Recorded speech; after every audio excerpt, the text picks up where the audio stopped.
At Arizona State University, we've made online education better, smarter, and more personalized so you can go further in your aspiring field. I decided to pursue medicine once I realized that ASU did have the online program for biological sciences. You're still required to learn the same curriculum. You're still being tested on the same content that anyone would be tested on in person. The comprehensiveness of the program prepared me so well for medical school. Explore over 300 programs at asuonline.asu.edu.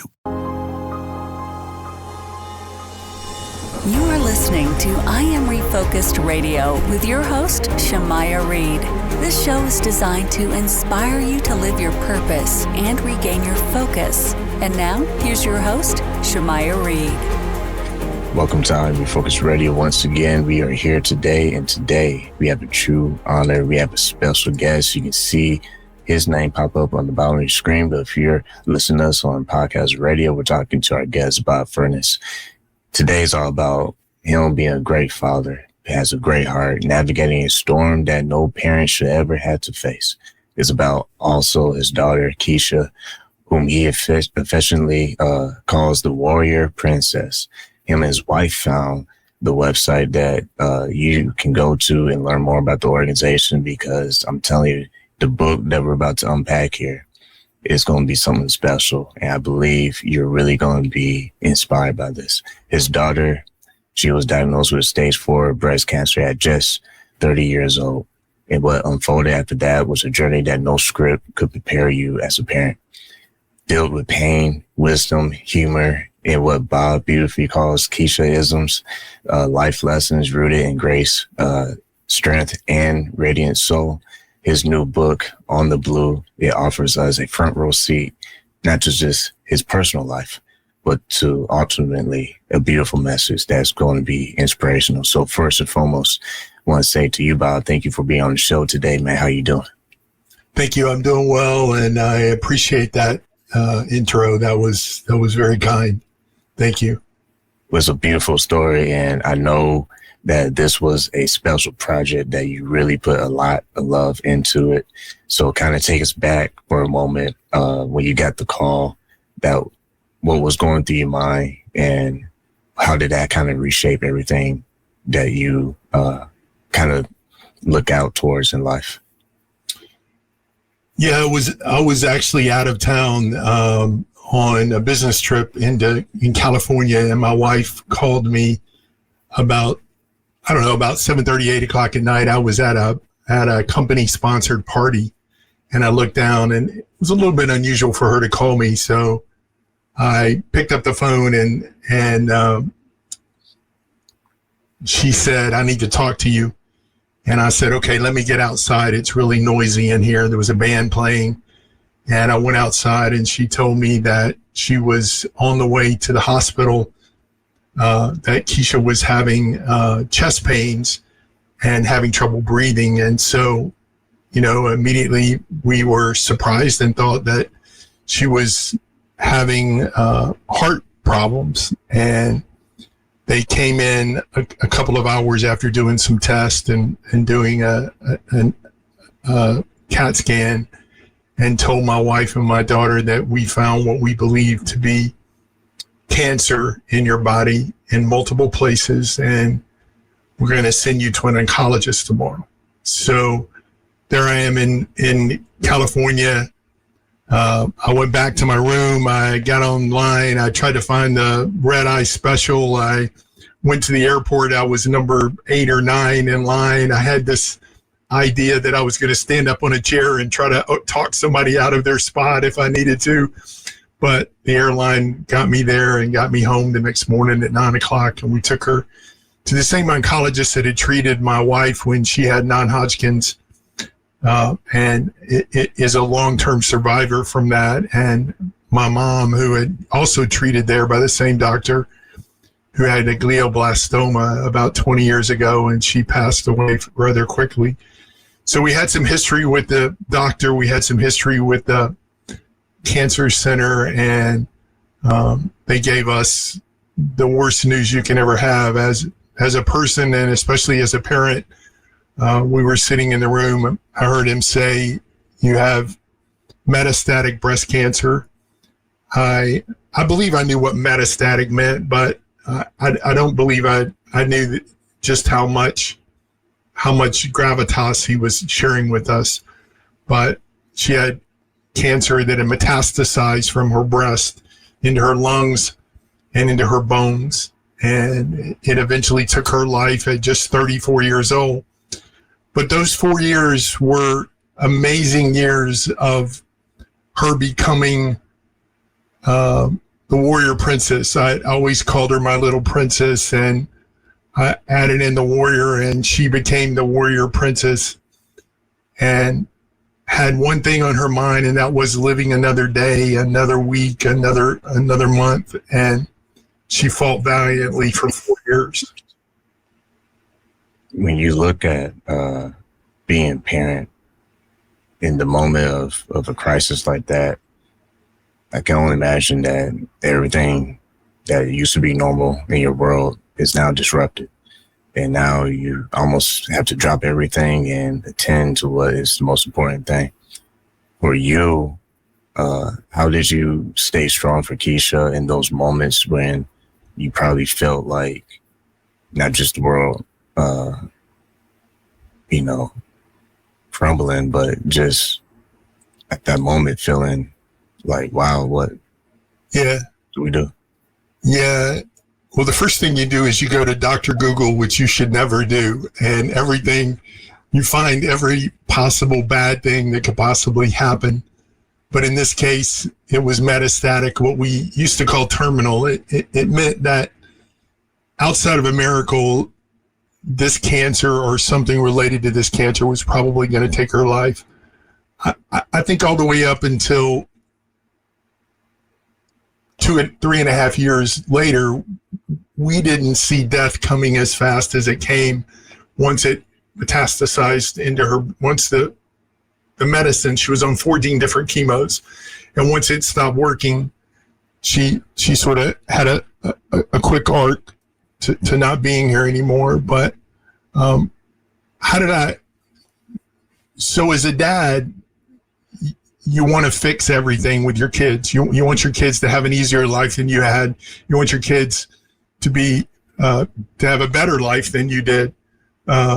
And as a dad, I could fix a lot of things. If she had a marriage that went south, she could come and live at my house. If she crashed her car, we could get her, we could help get you another car. If your boyfriend breaks up with you, I'll go punch him in the nose if that's what you want me to do. You can do a lot of things as a dad, but you can't fix cancer. And so the one thing that I did, we knew rather quickly that Keesha had missed some signs that she should not have missed. And I'll talk about that in a minute when I talk about the nonprofit, but she missed some signs. But very quickly, I figured that it didn't matter.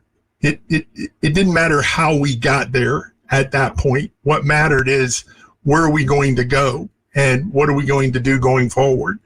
And so as a dad, I could be the positive supporter and the positive advocate for her. And so I've been a consultant for 25 years and been in customer service for my entire career. And so when we went to the doctor, you hear words and you hear concepts, but you can't put them together. But very quickly I became the advocate. And so I would ask questions that my wife or my daughter wasn't asking when we went to the doctor. She eventually took over that role and became her own best advocate. And I definitely talk about women needing somebody at the beginning of something like this, or a man or anybody that goes through a cancer diagnosis. You need somebody there with you to help you be your advocate until you can catch up to the concept of where you are and can be your own best advocate. But she was a strong woman, and I was just there to help her not focus on how we got there. And I can tell you a story about that. So Keesha had severe ADD. I talk about this in the book. Had severe ADD when she was growing up, and it was probably the 5th or 6th grade before we figured out what it was. We just thought she was she didn't pay attention. You know, as a father, if I went in and said, put on your shoes, put on your socks, put on your shoes, get your books and put them in the book bag and meet me in the car, I just gave her 4 too many things to do, because the only thing she was going to do was one thing at a time. And once she realized that, or once she got on meds, it got better. But I actually believe, and I think sometimes we look at our kids and we want them to be different. We want them to be better. We want them to succeed. And I look at that flaw, or that disability, not a flaw, but a disability that was in her life. And it became her superpower. It became her ability to think about one thing. And so when the doctor would say, we're going to put you on this med and this is what's going to happen, she would always say, so what happens if that doesn't work? Because her focus was, hey, I'm going to live. And it wasn't a Pollyanna, I'm going to live. Like, she knew how sick she was. She Googled the same Dr. Google that I Googled. And so, you know, but it was her superpower that she would always think, how do I get through this? How do I, you know, she would throw up for 15 minutes at a time when she was on what's called the Red Devil. And she would wipe her face and she'd go, well, I guess that's better on the outside than it is on the inside. Or she would say, well, I hope that was full of cancer because I don't want it inside me. So she just had this spirit of life. And I wear a bracelet that says, live like Keesha, because she taught me what was important in life. And that is to live life to its fullest every day. I'm glad you said that, because we do need reminders to live life to the fullest. And it's great that you have that bracelet, because every time you see it, it's going to push you to keep pushing. Yeah. And a lot of times we need that person or that thing that reminds us that there's bigger things ahead, and it's not always what's going on currently, but it's like, what can we actually do for the future self? Because if we're too caught up in the moment, I like to say we missed out window of opportunities. Yeah, and I don't believe that what we've done with the nonprofit has given her life meaning or given her legacy, made a legacy for her. I believe she made a legacy for herself, and her life had significant meaning. But we have definitely been able to save some lives as a result of her story. And towards the end of her life, she talked to me multiple times about, hey, Dad, keep telling my story, because I don't want anybody to go through what I've gone through, and I don't want any parent to go through what you and Mom are going through. So tell my story so people will do it the right thing. And the focus of our nonprofit is, which I write about in the book, the focus of the nonprofit is to educate and advocate for women for early detection. And you do that through self-breast exams and through going to the gynecologist or going to your regular doctor and asking for a clinical breast exam. And sometimes that doctor, we've had multiple stories, they're going to tell the daughter or the wife or the lady who's 25 or 30 years old, oh, that's not necessary. You're too young for breast cancer. And what I tell them is, you tell them this story. You tell them this story of a friend of yours who, or a person that you heard a podcast from, and his daughter was just 30 years old, and she went from to stage 4, and you tell her about the other ladies that are stories that are on our website. The 27-year-old who the doctor said, I'm sure it's nothing, we'll just watch it. And she said, I have a friend of mine whose daughter had cancer at 30. Can we have it checked? And they had it checked, and it was a very aggressive kind of cancer that the doctor said, we probably would be having a very different conversation if you had pushed me to have you checked. So On to Blue was the culmination. We opened the nonprofit in 2020 in the middle of a pandemic. We've given out 65,000 plus of these cards. This is a card that hangs on the shower head in the bathroom and reminds women, has the instructions of how to do it on the back, and it reminds women just to do their monthly self-checks. You can get that for free on our website. If you just go to warriorprincess.org, click on the little pink banner at the top, it'll take you to a page where you just enter your address, remind us where you heard about it, and we'll mail it out. And in fact, if you've got multiple daughters or 5 or 6 friends that you want to give them to, or you've got a women's group that you have 100 people and you want to give 100 of them out, we'll ship them to you free of charge.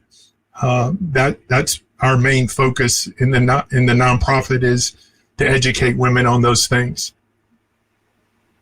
It's great that you and your wife is, in a way, honoring your daughter with this outreach, advocating for young women and women in general to be alert and observant and do these self-checks, because that's what it takes a lot of times, is for people to be active in the community. What has been the response with your organization? And I'm sure you have some positive feedback from women. Yeah, it has been amazing. We've had story after story of women who heard about her story and contact us and tell us that either they thought they had cancer and they went through the process and nothing was there, which is what we always hope is the case, or they tell us that they found something, that the story that's online, and there's other stories that the lady who's our massage therapist, who's become a good friend, realized that she hadn't been in a year, and during COVID, and she went and they found something and they did a biopsy, and it ended up not being breast cancer, but it could have been. That's the point. And then I've had stories how I decided that what our nonprofit was going to focus on. I was in Boston for business about 6 months after she passed away, and I had enough time after my meeting. I looked up, I wanted to see how close I was to Cheers bar, being a Cheers fan. So I was not too far away. So I walked over to Cheers bar and I sat down. And while I was sitting there at the bar, a couple sat down next to me and strike up a conversation. And then the wife asked me a question that nobody had ever asked me since Keesha had died.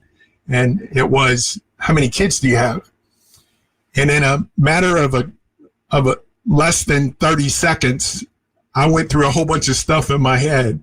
Do I bring down the mood in the bar? Do I tell her the story?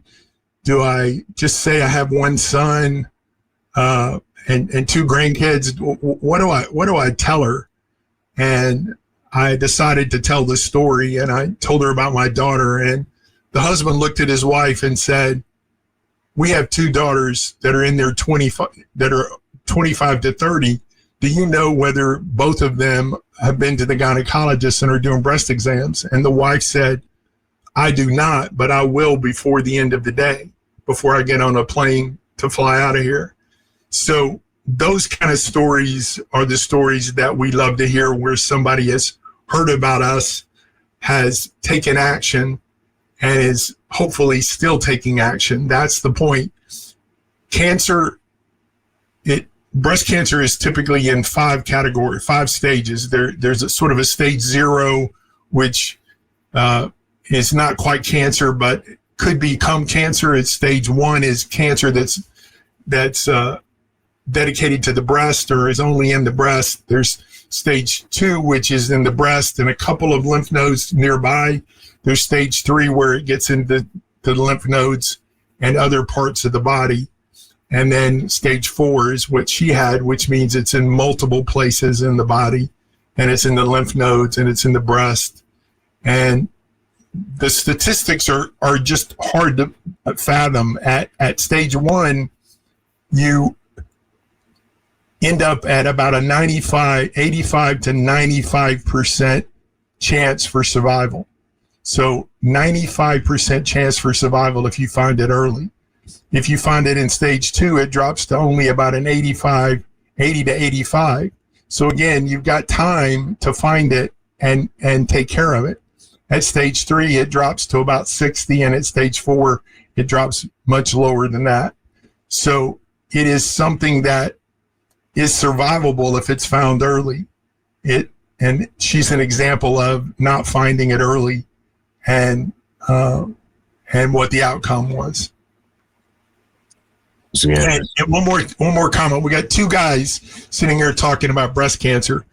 And the first thing that somebody asked me whenever I talk about it, when I show up to talk, is, so you're a man and you're here to talk about breast cancer? And my answer is yes, because I'm also here to talk to the dads. Because if somebody had just told me that I needed to ask, I asked my daughter all the dad questions. I asked her, was she being careful when she got in the car? Was she being careful in the parking lot? Was she being careful when she opened the door? Like all those dad questions I was doing, but I wasn't saying, are you going to a gynecologist or talking to your healthcare provider? And are you doing monthly exams? And so I started a hashtag called Ask Her. And I tell dads, ask your daughter. And what we're finding now is early onset breast cancer is happening as early as 17 to 20 and all the way up to 40, which is where you normally begin to do mammograms. So it is important that young dads or dads ask their young daughters or talk to their wives about the breast cancer and to make sure that they're doing those things.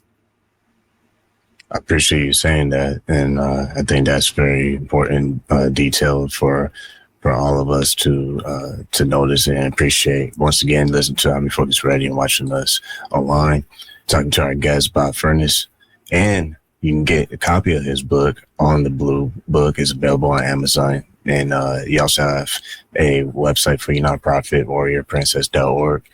When you look at how you've been able to take a painful part of your life and turn around and use it in a positive way, that's going to help countless people. I mean, not just with this show, but with other shows that you've been on, sharing your message. How does it make you feel personally that you're able to allow this to keep reaching more people and more people? Well, when I first started writing the book, I wasn't sure I had a book. I wasn't sure what I had. I just knew that I had a whole bunch of thoughts in my head that I needed to get out. And I began to write, and I sort of leaned towards writing about my kids, and it became more about her than it was my son. There's some great stories in the book about my son, but and he's a really cool kid. Well, he's almost 40, but he's a really cool guy. He has 3 young children, but I think that what it's done for me and my wife is to give us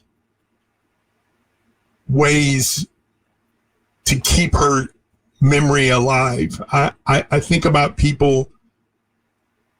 So first of all, if you have somebody in your life who loses a child, they want you to talk about their child. They want you to ask questions. Now, they may cry through it, but they don't want you to not talk about her. So it's okay to talk about her. So I love that I get to talk about her. I get to tell her story. I get to talk about her, and people ask me questions, and I get to explain to them how amazing she was.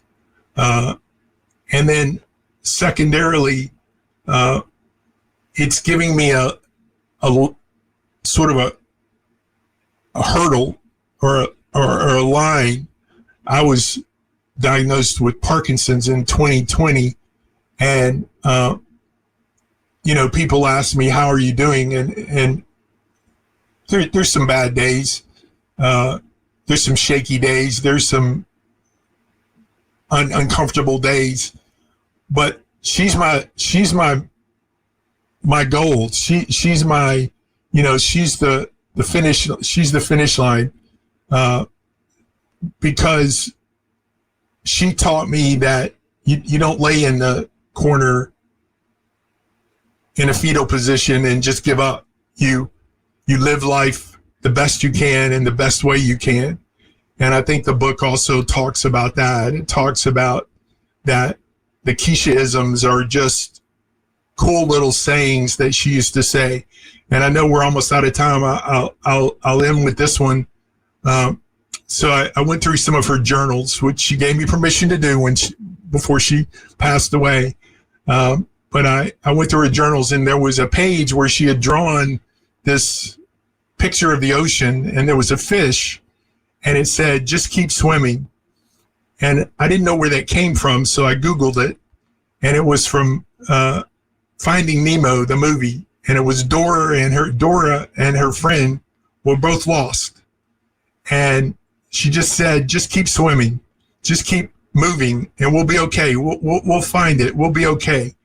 And I think that her life was the epitome of that you just keep swimming, you just keep trying. And she went to 8 different Luke Bryan concerts in the 4 years that she was there, because she was a huge Luke Bryan fan. We went to Colorado. We had a bucket list of things that we did. Went to a Steelers game. We're big Pittsburgh Steelers fans. We did all these things, and to the point that people said she lived more in the last 4 years than I lived in the last 30 years. But as a dad, I could do that. But it was just keep swimming, just put things in front of her that make her believe that life is worth living in the middle of what was a horrible, horrible experience, and a horrible, really a tough way to die.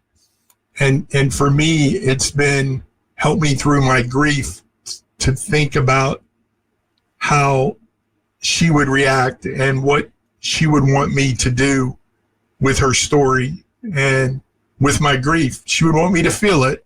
I definitely feel it. And sometimes I finish talking on a podcast and I have to go sit down for an hour, because I've been talking about her for a while and I miss her so bad. But, the I Am Refocused name that you have in your podcast is to take the focus away from the death and to put the focus on the possibilities for helping other people. It doesn't make the death go away, but the possibilities are there to get positives out of it. I appreciate you saying that. That I hope our viewers and our listeners will not just be inspired by this guest and the story in the book. Like I say, you can get it on Amazon on the Blue Book, and go to his nonprofit website, warriorprincess.org. Hope you appreciate this message and share it with someone. Share it with every woman that you know. There you go. And let's help this message continue to move forward. And I want to say to you, your strength is inspiring, and hope you continue to live life to the fullest, because what I got from this is you have only so much time. You do. That window of opportunity is not going to be forever. Right. So I appreciate you reminding our viewers and listeners how beautiful life can be and how much memories can be. Yeah, definitely. So that said, I want to say to our guest, Bob, thank you. Always thank you for your time. Thank you so much.